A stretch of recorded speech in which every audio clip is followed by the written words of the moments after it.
Hello everyone, आप सब कैसे हैं। मैं उम्मीद करता हूं कि बहुत अच्छे होंगे और अपनी पढ़ाई को बहुत अच्छे से कर रहे होंगे। मैं आकाश कुमार बढ़ाना आईसीटी वर्चुअल क्लासरूम में आपका बहुत बहुत स्वागत करता हूं मेरे प्यारे बच्चों। जैसा आपको पता है मेरे प्यारे बच्चों, बेसिकली हमारी आपका 12th क्लास है और हम लोग देख रहे हैं पॉलिटिकल साइंस लेसन नंबर 4 को। हम लोग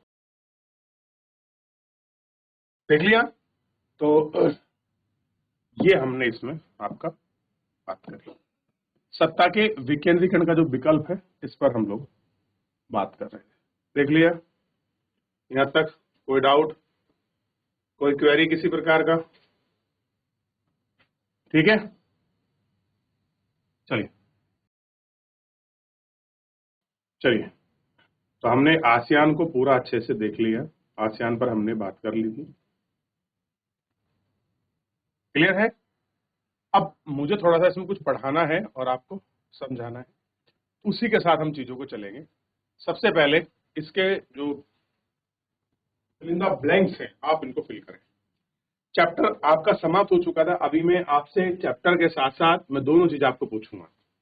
दो संघ को हमने, दो इसमें जो है यूनियंस को हमने पढ़ा है। उन तीनों सारे संघ को, उन सारी स्थिति को हम लोग एक एक करके गौर करके हम लोग पढ़ें। क्लियर है?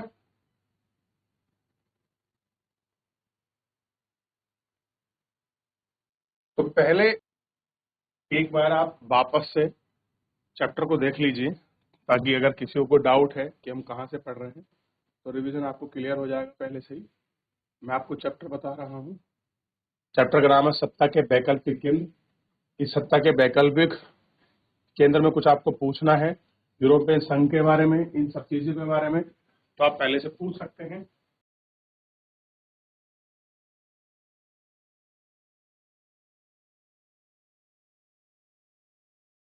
देख लिया? तो ये सत्ता के जो वैकल्पिक केंद्र है इसके रूप में हम लोग इनको पढ़ रहे हैं।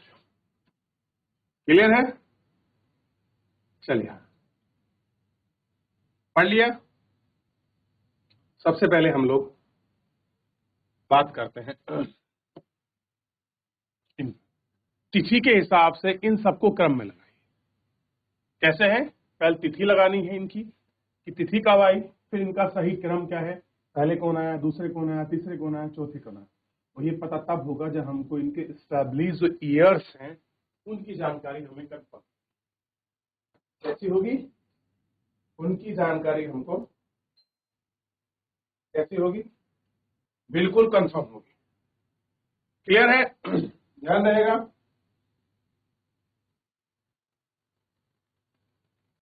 विश्व व्यापार में चीन का प्रवेश कब हुआ, पहले ये बताइए। तो लगभग लगभग ये आपको याद होना चाहिए कि आपका दिसंबर 2001 की घटना है। क्लियर है? और उसके बाद हम देखेंगे यूरोपीय आर्थिक समुदाय की स्थापना कब हुई, ये बताइए। 1957 मार्च में डेट है इसकी, मार्च 1957। लेकिन जो ये वर्किंग किया है, अगर 1958 भी आ जाए तब भी यही आंसर हो सकता है। दूसरा है, ध्यान दीजिए, यूरोपीय संघ अलग है, यूरोपीय आर्थिक समुदाय की स्थापना अलग है। क्लियर है? और उसके बाद है यूरोपीय संघ की स्थापना 1993।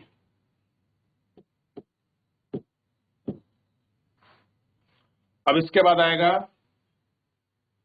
आसियान क्षेत्रीय मंच की स्थापना।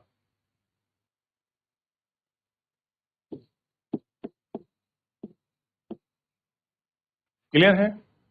तो आपको अगर ये सब स्टैब्लिश करने हैं और आपको क्रम में लगाने हैं तो क्या आंसर होना चाहिए? सामुदायिक आर्थिक मंच,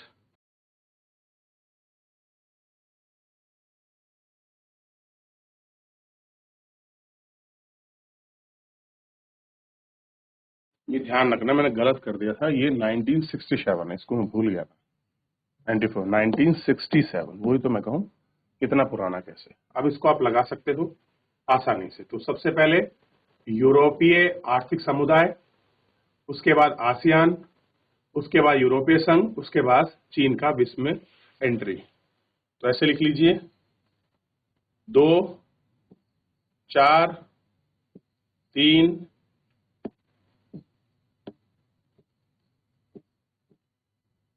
1, ये इसकी एंट्री है।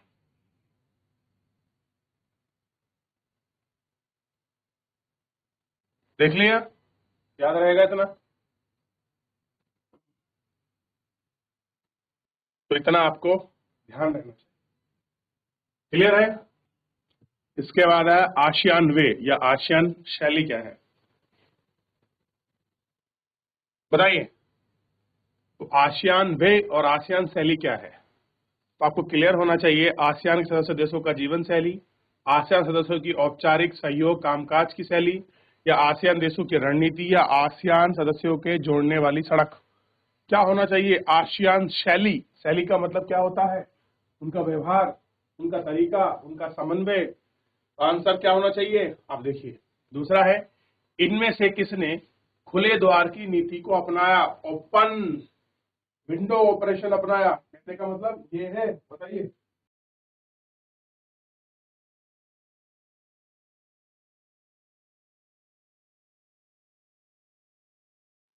देख लिया?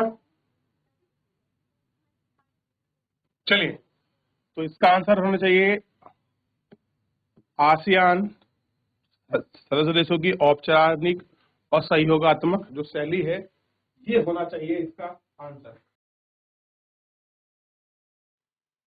देख लिया? तो आसियान सदस्य का औपचारिक और सहयोग की जो कामकाज की शैली है वो इसके अंतर्गत आती है। क्लियर है?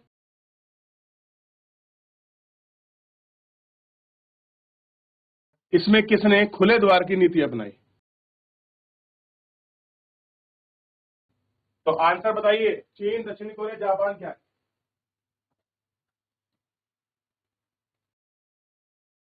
हो गया, खाली स्थान भरे। इसका आंसर चाइना होगा। आपको बस चैप्टर पढ़े थे, खुले द्वार की नीति सी ने अपनाई थी।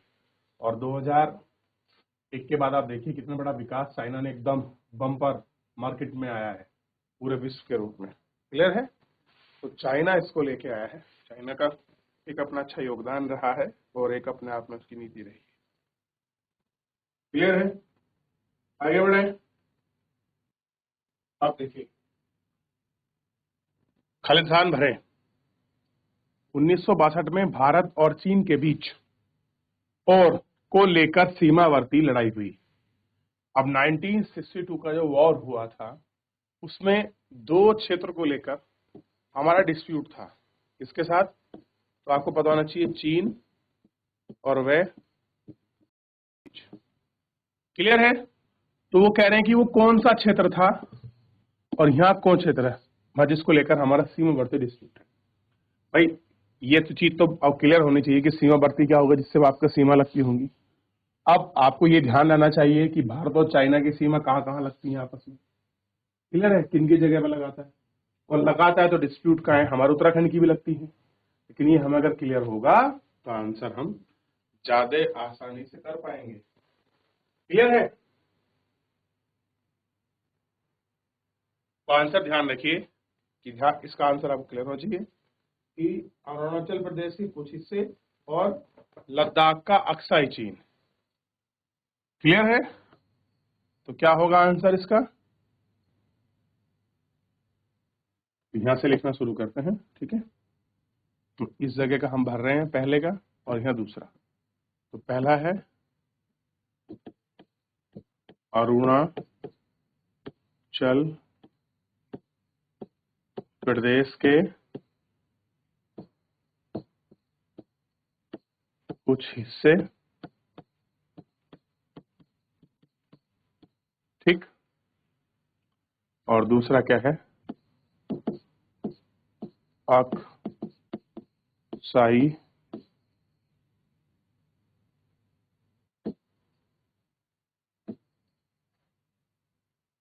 अक्साई चीन,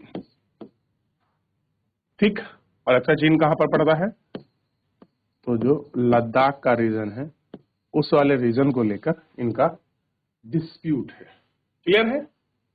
दूसरे पे पर पहुंचिए आप। आसियान क्षेत्र मंच के कामों में और करना शामिल है। बताइए आसियान का उद्देश्य क्या है? तो दो उद्देश्य हैं, ये आपको लिखना है। और क्या करते हैं, ठीक, ये आपको देखना। बताइए बताइए बताइए, ऐसे ही भरने फिल द ब्लैंक्स। पहले वाले फिल द ब्लैंक्स नहीं है छोटे छोटे, ये बड़े हैं अपने आप में।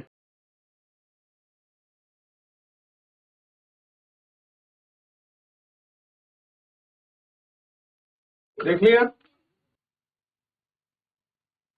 देख लिया आप लोगों ने, ध्यान रहेगा इतना। यहां तक कोई डाउट, कोई क्वेरी?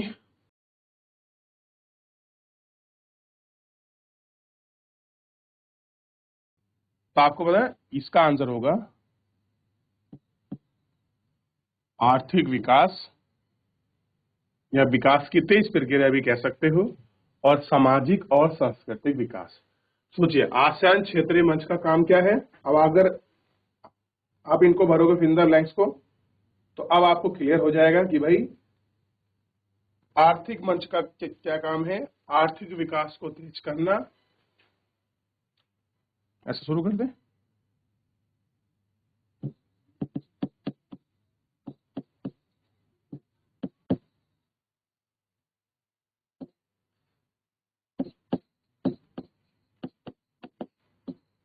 आर्थिक विकास को तेज करना, और दूसरा क्या होगा, सामाजिक व सांस्कृतिक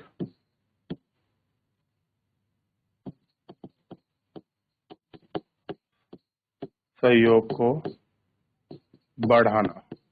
और यही तो कार्य हो सकते हैं। अगर आप आसियान को पढ़ोगे तो समझ आएगा। चीन ने 1962 में डैश डैश के साथ दो तरफा संबंध शुरू किया और अंत समाप्त कर दिया। किसके साथ किया था भाई?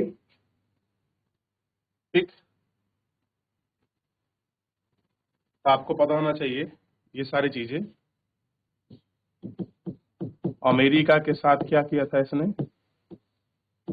अमेरिका के साथ दो तरफा संबंध शुरू किए और एक तरफा एकादवाद यानी कि अपने आप इनको समाप्त कर दिया। चौथे पे आइए, डैश डैश योजना के महाप्रभाव से 1948 में यूरोपियन आर्थिक सहयोग के संगठन की स्थापना। कौन सा बना, किस स्थापना के तहत? और फिर इसके नीचे आप देखिए, इसको देखेंगे, फिर इससे नीचे वाला देखेंगे आप, आचरण विकास का स्तंभ और सदस्य देशों की सुरक्षा के मामले में। फिर दोनों जो हमने संघ पढ़े हैं हम उनका रिवीजन करेंगे इसी में। क्लियर है? ताकि हमको क्लियर हो जाए। ठीक,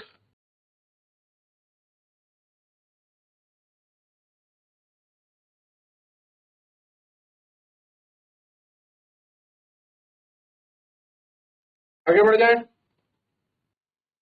चलिए,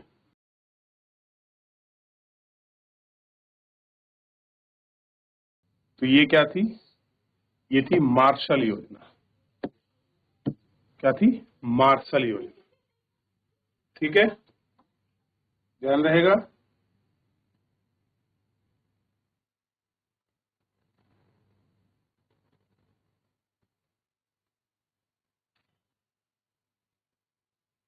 और ये यहां से लिख देता हूं, आसियान सुरक्षा स्तंभ। ध्यान रहेगा इनको ले। चलिए,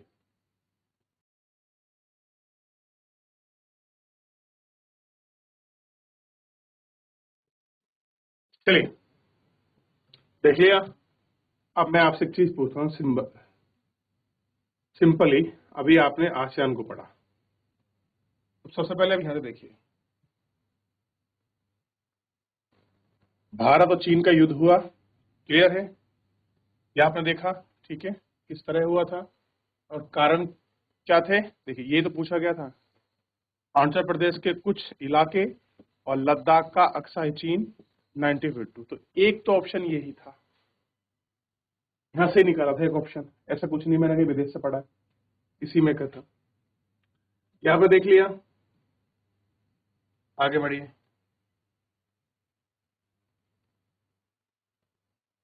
तो भारत चीन संबंध की बात है, भारत चीन संबंध क्या रहे, ठीक है।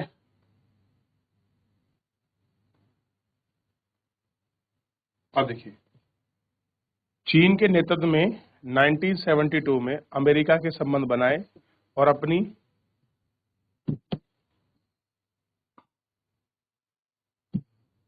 राजनीतिक संबंध बनाकर हमने देखा, ये देख लिया, ठीक है। और इसी के बाद वो क्या कर देता है, वो खत्म भी कर देता है, ठीक है। इतना आपने देख लिया, ठीक।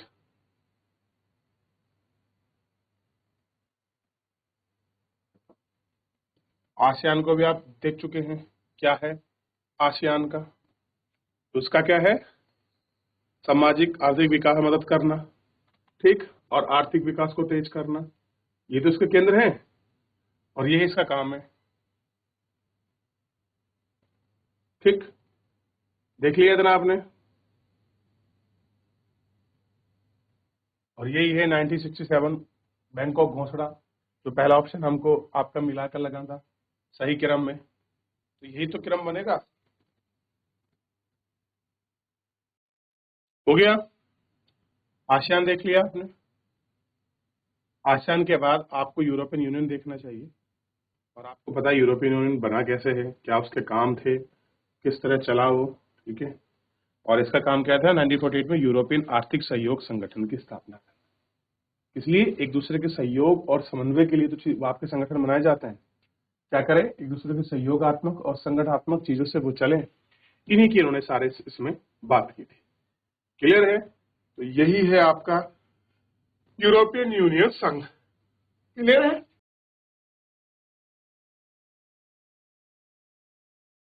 चलिए देख लिया आपने, तो इस तरीके से इनका पूरा स्थापना हुई और पूरा चैप्टर हमने देख लिया, क्लियर है।